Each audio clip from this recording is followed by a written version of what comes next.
So I'm sitting out here outside one fire station 2. Kind of wanted to talk a little bit about my 2015 fire. Sometimes this is the only time I got taking people to appointments and around town and doing a couple other things. Not a taxi cab driver or anything like that, just kind of supportive. Friends, family, associates, acquaintances, and stuff like that. So December 30th, 2013. December 31st, the birthday, and everybody thought it was everything from candle fire to Christmas fire to I heard various things, and I kind of smirked and laughed, and I did contemplate, and I got a little loud a couple times when I was incarcerated, or getting ready to do some of the time I was going to serve, I guess. Most of it ends up in probation. Kind of goes back all the way to early childhood. I was always trying to call emergency services or let an adult know what was going on and stuff like that growing up. Even when my dad thought, oh shit, Ricardo, it kind of came out that way. But started a fire in the trash, or in the bathroom. Something about the trash can. I said ash can. I didn't know it was a smoker's pit, or didn't know how to express myself. So that's part of it growing up. Even in school, I said, there was a fire at the school, or there's a lot of smoke, is what I should have probably said. But I thought about everything from running down the hall to trying to escape the smoke that was engulfing from the gymnasium cafeteria to the hallway to everything else. Periodically or repeatedly, people have a tendency to follow those things. They said the lights, the smokes, even the turning lights that were going on ambulance and fire trucks and cop cars were very expressive, the red trucks and stuff like that. So it was a little different. But my fire in 2013, very tired and sleepy before I left the trailer. My wife was getting anxious, kind of like I am talking to you. And when we went down to the gas station to get some fuel, we ran out of fuel. We were expecting to get some things that day and do some stuff, and my wife was getting overexcited. I was trying to catch like a 30-45 minute nap. I was tired. Allergy season is not the biggest thing. Maybe some mold or mildew, or being engulfed in the house, to a couple of allergy effects that I get. Not the easiest person to do that, but I always tried to be a community leader, and I finally said some things. I actually tried putting out what I had done. I came back home, was tired, irritated. My feet were cold, and I went to the bathroom. I used the bathroom. I remember looking in the bathroom's stall, feeling woozy and lightheaded. Some smells of like ammonia or ethanol gas and stuff like that. They're kind of this common thing. I don't know where I've ingested that in my system, or how it evaporates out of the body, or how the brain works when that works. I've looked it up a couple times and kind of a little forgetful. But in a hurry, threw some stuff on the stove and cleaning it days before, and possibly hooked something up wrong. I never got to see the full police report, the full hospital report, or anything like that. I do remember tossing up the house looking for my family. Why the dog got stuck in there, I have no idea, but he was pretty damn quiet, and when I walked out the door, I probably heard him starting to bark around the time I got to the kennel, or about the time I started heading towards the kennel and stuff like that. I said, oh crap, I forgot the dog in the house. But kind of realized at that point in time there was no point in returning back into the building without proper equipment or stuff like that. I had already had a flash of whatever heat came off the kitchen there. I actually visually seen the burners ignited pretty good. Tried turning them off. I tried turning the shut-off valve in the back, and it seemed like everything I was doing was something I hadn't inspected in a long time. Like, there used to be a quick shut-off valve in the back of that stove. I don't even know if it was there anymore.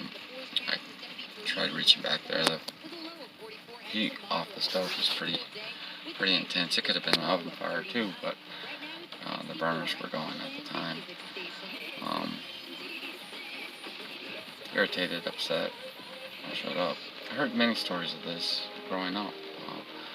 Various people that have been through some experiences and stuff like that. I had my thoughts of it too. Sometimes I feel like I feel the truth in them now. As to not, but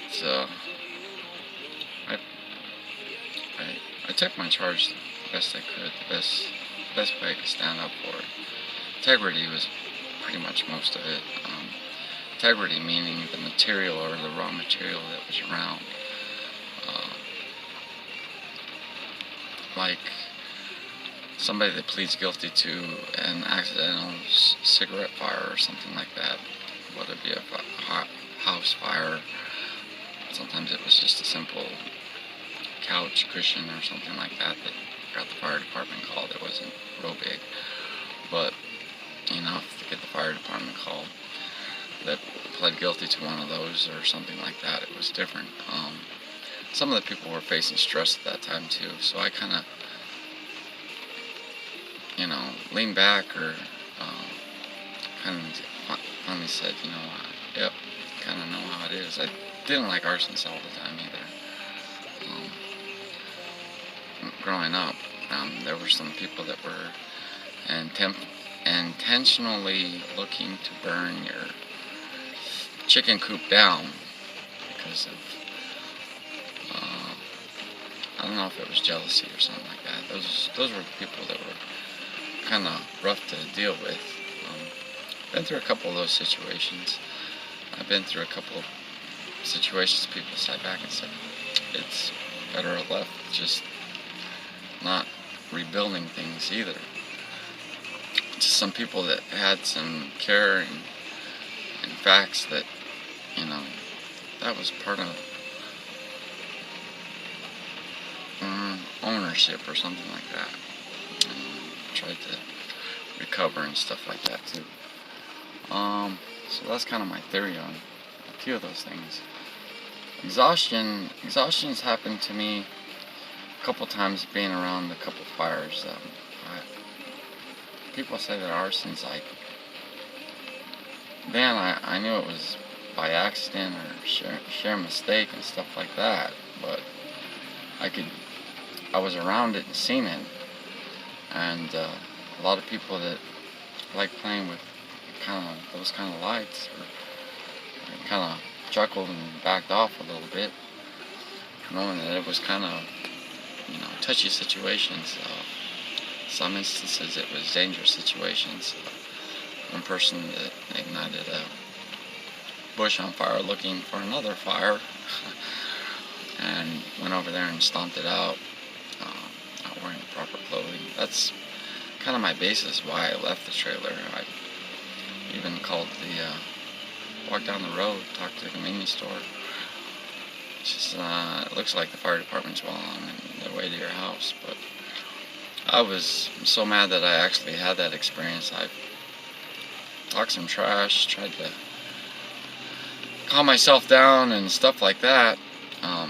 About the same situation I did when I seen other people doing it, yikes. Kind of scary situation, touchy situation. was quite PTSD, but diagnosed with that before then. And veterans was one of the ones that I was working with people that had been exposed to victimized those situations. So they were pretty cool people. Even some of the stories I've heard about various things and stuff like that, and some of the various experiences, whether it had been comedy, drama. Michael Jackson and the Pepsi company was an example of one of those. Pretty hot and victimized by it, and I get that. I was never seen somebody totally get really hurt by it, but I've seen a few people victimized by a couple of the situations, and almost pretty close and local.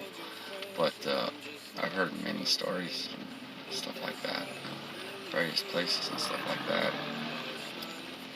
Eavesdropping, I don't understand how eavesdropping got into this. I know everybody wants the right to be able to fight their case or to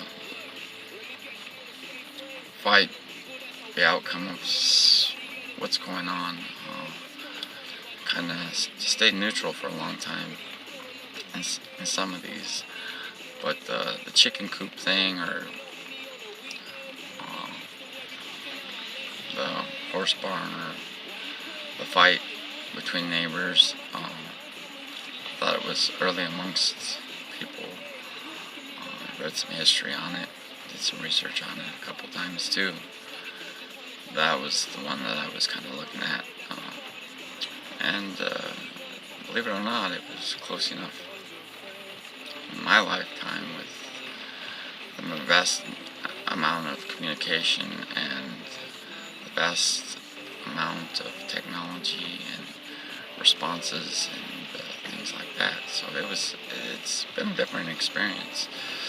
I'm still amazed. Still, no accidents happen. I know argument between people. Property ownership is what ended up being a part of it. But it's a lesson I'm learning and I'm walking. I'm not here to put people down or say it wasn't a way of relief. I'm just saying, kind of live by what they call the golden rule: do unto others as you shall have them do unto you. And so I kind of categorize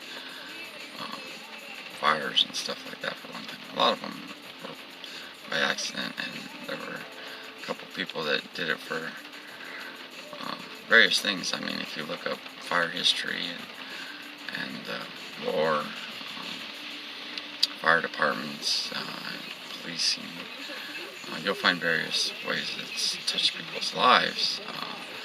Whether it has a negative impact or a positive impact, it can be anywhere from the scary gorilla suit that the fireman walks into,